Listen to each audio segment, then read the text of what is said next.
अहिंसा परमो धर्म, यह श्लोक हमें बचपन से ही स्कूलों में पढ़ाया गया, समझाया गया और इसकी गुट्टी हमें ऐसी पिलाई गई कि हमें ऐसा लगने लगा कि अहिंसा ही सबसे बड़ा धर्म है और हम इस चीज़ को मानने भी लग गए। और धीरे धीरे धीरे धीरे आज हम इस स्थिति में है कि हमें ऐसा लगता है कि हमें हिंसा नहीं करनी चाहिए, हमें हमेशा अहिंसा का रास्ता अपनाना चाहिए।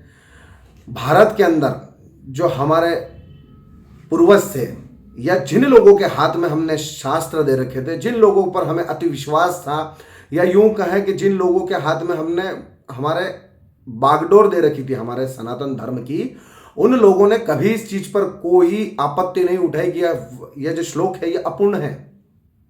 पूरी दुनिया के अंदर इस श्लोक को अपूर्ण कर कर महिमा मंडित किया गया और वाहवाही लूटी गई कि अहिंसा परमो धर्म, मतलब अहिंसा ही परम धर्म है, मानवता का सबसे बड़ा धर्म है अहिंसा।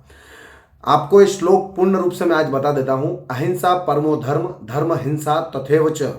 इस श्लोक का मतलब है अहिंसा ही परम धर्म है, परंतु धर्म के लिए की गई हिंसा उससे भी सर्वश्रेष्ठ है। और यह श्लोक महाभारत के समय से आ रहा है। जब पांडव को 12 वर्ष का वनवास हुआ था, उस वक्त इस श्लोक की उत्पत्ति हुई थी और इस श्लोक को हमेशा हमारे सामने अपूर्ण तरीके से प्रस्तुत किया गया ताकि हम इस श्लोक के द्वारा धीरे धीरे धीरे धीरे हमें इस तरीके से गुट्टी पिला पिला कर इस श्लोक को अपूर्ण तरीके से हमारे सामने प्रस्तुत करा कि हम अपने आप को नपुंसक बनने लग गए और अपने आप को इस तरीके से समझने लग गए कि हमें किसी भी चीज़ के लिए हिंसा का रास्ता नहीं अपनाना है।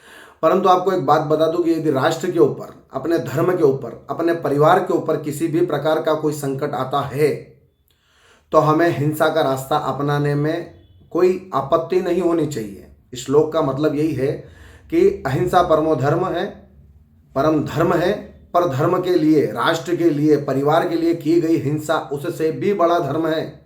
और यह चीज़ हमें हमेशा से हमारे सामने छुपाई गई। मैं आपको एक बात और बता देता हूँ, हमारे जितने भी देवी देवता हैं उन सभी के एक हाथ में शस्त्र रहता है तो दूसरा हाथ में हाथ खुला रखकर इस प्रकार से आशीर्वाद स्वरूप रहता है।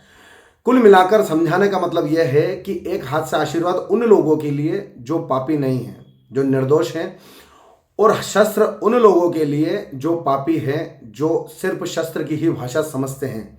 इसलिए दोनों ही भाषा हमें आनी चाहिए। हमें हमेशा यह सोचना चाहिए कि हाँ, अहिंसा ही परम धर्म है, परंतु यदि हमारे ऊपर किसी प्रकार की कोई विपत्ति आएगी, कोई संकट आएगा, तो उस दिन ना हमें हाथ जोड़ना है, हमें उस हिंसा का मुकाबला हिंसा से ही करना पड़ेगा। जब युद्ध लड़ने की बारी आएगी तब युद्ध लड़ना पड़ेगा। यही हमारा धर्म हमें सिखाता है। हमें धीरे धीरे ऐसी अनेकों चीज़ें हैं हमारे धर्म की जो हमसे छुपाई गई, हमें ना उन चीज़ों के बारे में समझाया गया, ना बताया गया, सिर्फ और सिर्फ, और हम भी इतने मूर्ख निकले जो उनकी बातों को ज्ञान के स्वरूप समझकर उन्हीं बातों को हम समझने लग गए और हमारे जीवन में उतार लिया। हमने कभी शास्त्र पढ़ने की कोशिश नहीं करी। यदि हम हमारे शास्त्र पढ़ लेते तो आज ये समस्या खड़ी ना होती और जो लोग हमारे धर्म का मजाक बनाते हैं उनकी इतनी ताकत नहीं होती कि वो हमारे धर्म का मजाक बनाते हैं। जय हिंद, वंदे मातरम। मैं आपसे पुनः आग्रह कर रहा हूँ इस वीडियो के माध्यम से, और वीडियो के माध्यम से मैं आग्रह करता हूँ, मेरा यूट्यूब चैनल है जस्सू के जस्टिफिकेशन, उसको सब्सक्राइब करना ना भूलें। धन्यवाद।